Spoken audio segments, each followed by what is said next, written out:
Other people's opinions of you is none of your business. But if we're being honest, a lot of us do not actually live like that. We say we don't care, yet we hesitate on what we post, how we show up, what we wear, how we speak, how we act. We shrink, we hesitate, we second guess ourselves. And it's not because we don't know what we want, it's because we are afraid of how we're going to be perceived. And that's a problem. You're not living your life, you're essentially performing in it. We're going to talk about how to stop caring about what other people think and finally start living your life. You think people are watching, and maybe they are. But for a lot of us, we create invisible audiences in our head. So I'm talking about people from the past, ex friendships, ex situationships, ex partners. I'm talking about family members, people that you may have had conflict with or not. But the point is, you allow these people to dictate how you show up, and 9 times out of 10 they're probably not even paying attention, but we're going to get into that. So a perfect example of this could be, let's say you get invited to a gathering like a birthday party. You already have in your head an outfit that you're going to wear, as an example, right? Now you found out that specific people are coming, and all of a sudden you're like, oh no, I can't wear this. Like, you automatically switch. Now you're thinking about how you're going to do your hair, or you're going to show them, or like you have to show up a specific way. Overthinking also entails putting more pressure on the situation than need be. You overall move differently because in the back of your mind, you're like, what will they think, or what will they say? A lot of us want to be liked, understood, validated, but I heard this saying once and I'll tell it to you right now: you can't please everybody. Show up as your most true and authentic self and shine bright. Do not dim your light for anyone. The second point that I want to dive into is the fact that you may be trying to control how other people see you. I completely understand. No one wants somebody to speak on their name or create a narrative that is not true or that doesn't come from them directly, but you literally cannot control other people, their thoughts, their experiences, and their actions. People will probably misunderstand you anyway. It can be the smallest thing, it can be the biggest thing. Not everyone is going to agree with you because they are not you. They don't have your viewpoints, they don't have your experience, they didn't go through set scenario. You may be a whole unicorn. So yes, someone's going to look at you or hear what you're saying and not click with it right away.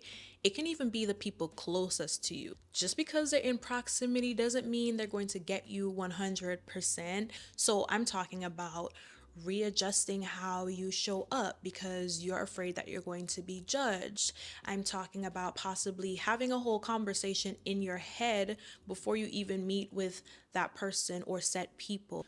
All of that is basically worrying about something before it has happened. And 9 times out of 10, at least with me, someone who did suffer from chronic overthinking, in a way, the worst case scenario never happens, and we put ourselves through all of that stress for nothing. As much as we want to, we don't control the narrative. People will always create a version of you in their mind. Which leads me to point 3. I know you all have heard me say this many times if you watched my videos before, but I feel like I need to keep repeating it. People's judgment usually comes from the discomfort that they feel within themselves, meaning they didn't achieve the thing, they didn't go after the thing, or they flat out failed.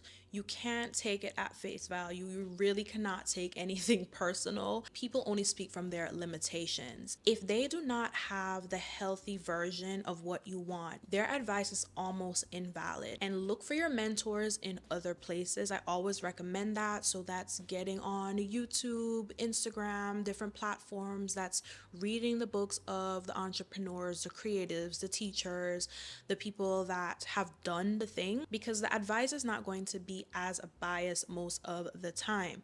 Fair can be disguised as advice too. You may say you want to move to another state, as an example, and a parent or caretaker or even a friend who's never left your home city or state, they're like, why would you do that? Or is it safe there? Or where are you going to live? Or how are you going to figure it out? They start to put all of these thoughts of fear in your mind.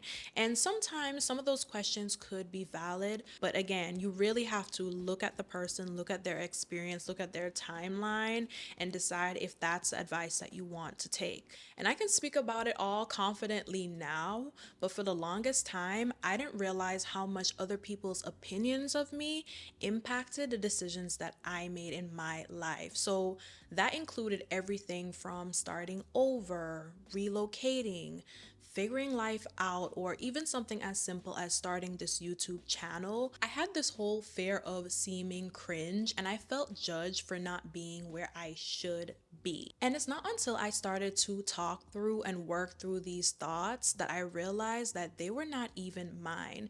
They were the voices and the opinions of those around me who chose more traditional paths, which is completely okay. And I wanted to share this because therapy allowed me to have the space to unpack these thoughts without fear and without judgment. Today's video is sponsored by BetterHelp. I think it's so important to be allowed that time to work through the thoughts that may be yours or may not be yours. It genuinely can impact how you show up and how you move through your life. What I like about BetterHelp is the fact that it's super flexible and you can communicate any way that you feel comfortable, via text, via video call, via phone call, and they make it so easy to get started. So you take a short quiz and you're matched with a licensed therapist quickly. If you've been feeling stuck in your head or you're constantly overthinking about what people are saying or their opinions of you, therapy may be the best place to start. Click the link in my description or go to betterhelp.com/Amina for 10% off your first month of therapy. I don't know why, but I feel like I have to add a disclaimer with this point.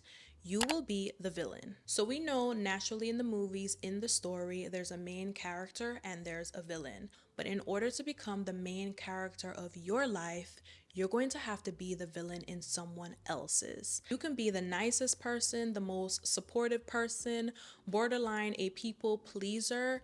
It doesn't matter. If someone's not going to like you, they just won't. Sometimes just the way that you show up, the way you dress, your attitude, your creativity, your looks even, you may stir something in someone else and that has nothing to do with you. Sometimes it's not fair. We don't choose the cards that we're dealt. We don't choose the fact that we show up as happy, confident people. We don't choose the fact that we're talented. In general, someone is always going to disagree. I have also seen this play out personally in my life where if you're someone who was constantly a people pleaser or the easygoing friend or easygoing daughter or sister or whatever, when you switch that narrative because you're focused on you, your goals, what you have going on, it will not be received well by others, even if they love and care about you, much less if they don't.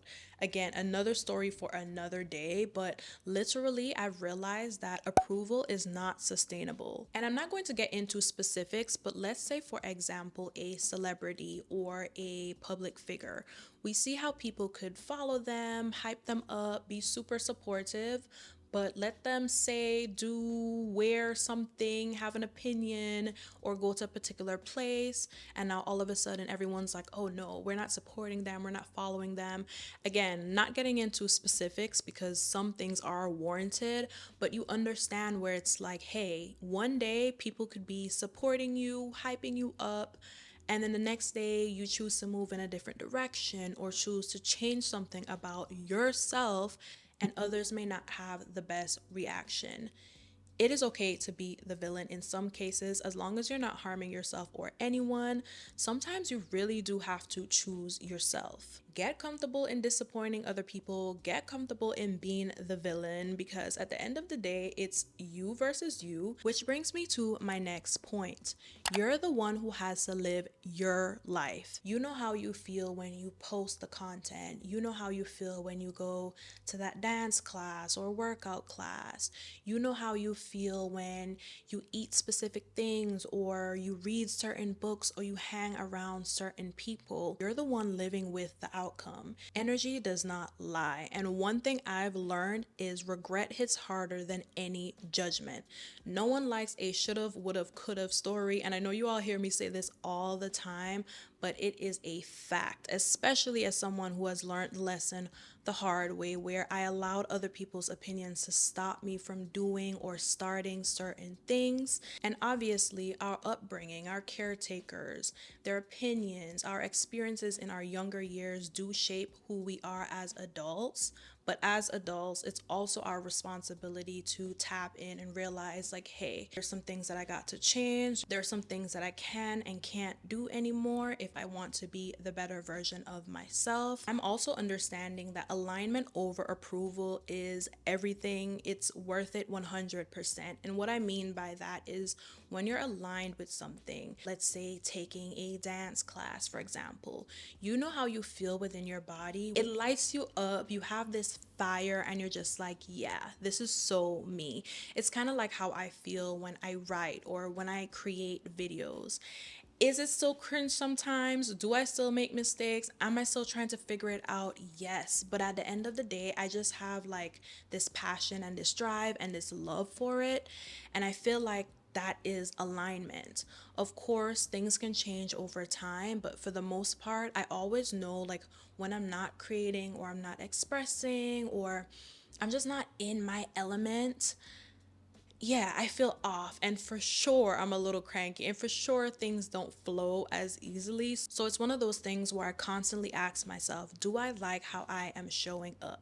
Am I acting as the old version of me, or am I acting as the future version of me? Confidence comes after movement, after you do the thing. And I know I sound like a broken record, but this is something that I've noticed in my life. You have to take leaps, you have to take risk, you have to be the girly or the guy who is about that action. Don't just talk about the thing, do the thing. And if you realize, like, hey, there's some things that you need to work on, talk through it in therapy, journal, do what it is you have to do, but you cannot allow people or even yourself to keep holding you back. So, that being said, waiting for permission is not an option, okay?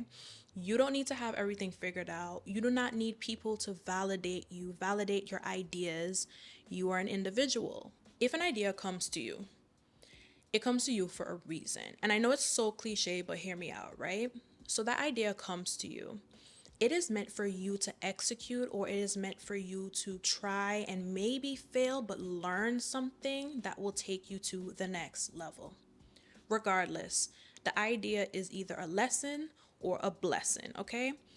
And if you allow yourself to talk yourself out of it or make someone talk you out of it, it's going to go to someone else.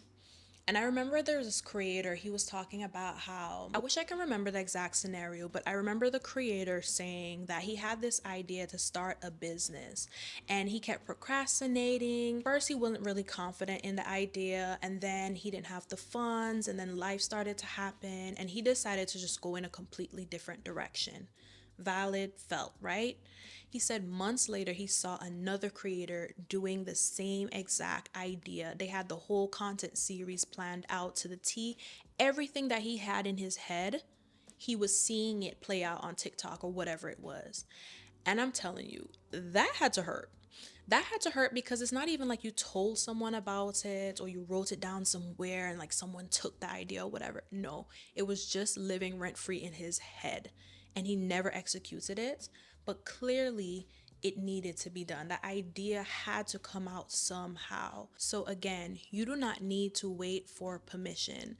Sometimes it won't even make sense, and I'm an advocate for figure it out as you go. You don't know if waiting could be delaying your progress or delaying your life. So, at some point, you just have to decide, are you going to live a life that looks good to other people, or are you going to live a life that feels good to you? That's it for today's video. Make sure to check out my description. I'll always have the links to my other socials, resources, blogs, all of that good stuff.